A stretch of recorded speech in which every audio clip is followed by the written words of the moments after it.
अब पढ़ेंगे व्युत्पत्ति या बनावट या रचना के आधार पर शब्दों के कितने भेद होते हैं? 3। शब्दों के कितने भेद होते हैं? 3। व्युत्पत्ति के आधार पर शब्दों के कितने भेद होते हैं? 3। रचना के आधार पर शब्दों के कितने भेद होते हैं? 3। बनावट के आधार पर शब्दों के कितने भेद होते हैं? 3। पहला पढ़ेंगे रूढ़ शब्द। कौन शब्द? रूढ़ शब्द। जिन शब्दों के खंड यानी कि टुकड़ा अलग अलग करने पर किए जाने पर कोई अर्थ ना निकले उसे क्या कहते हैं? रूढ़ शब्द। उसे क्या कहते हैं?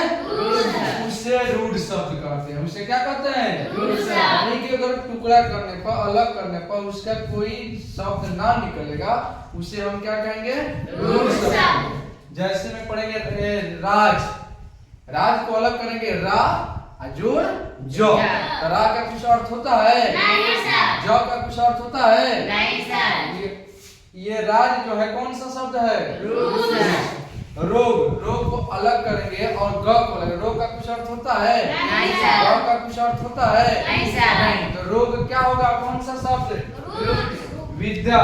उसी तरह से सागर आदि ये सब कौन सा शब्द है? अब दूसरा पढ़ेंगे यौगिक शब्द। कौन पढ़ेंगे? यौगिक शब्द। यौगिक शब्द जिन शब्दों के खंड किए जाने पर प्रत्येक खंड का सार्थक अर्थ निकले उसे यौगिक शब्द कहते हैं। अगर कोई भी शब्द हो अगर उसका खंड किए जाने पर अलग अलग करने पर उसका सार्थक यानी सही सही अर्थ निकले उसे कौन सा शब्द कहेंगे? यौगिक। उसे कौन सा शब्द कहेंगे? यौगिक। जैसे में विद्यालय। विद्या प्लस आलय। विद्या का मतलब विद्या का घर। आलय मतलब क्या होता है? घर। तो विद्या का जो घर है उसे क्या कहेंगे? विद्यालय। जैसे हिमालय। हिम प्लस आलय। हिम मतलब क्या होता है? घर।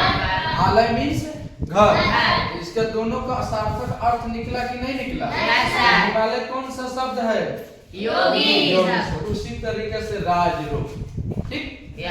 अब तीसरा पढ़ेंगे योग रूढ़ शब्द। कौन शब्द? योग रूढ़ शब्द। ऐसा यौगिक शब्द जो अपने सामान्य या साधारण अर्थ छोड़कर विशेष अर्थ ग्रहण करते हैं उसे योग रूढ़ शब्द कहते हैं। उसे क्या कहते हैं? योग रूढ़ शब्द। अगर साधारण यानी कि अर्थ छोड़कर उसका एक विशेष अर्थ होता है उसी को हम लोग क्या कहेंगे? योग रूढ़। जैसे लंबोदर।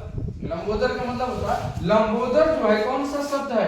योग। इसका अर्थ होता है जिस लंबे पेट वाले। लंबे पेट वाले जो होगा साधारण अर्थ होगा। कौन अर्थ होगा? साधारण। और उसी को विशेष रूप से क्या कहा जाता है? गणेश भगवान होते हैं ना, है ना? गणेश भगवान है कि नहीं? तो विशेष हो गए क्या? गणेश। और लंबोदर कौन सा शब्द हो गया? योग। उसी तरीके से पंकज यानी कीचड़ में जन्म लेने वाले। कीचड़ में जन्म लेना यानी कि साधारण अर्थ हो गया।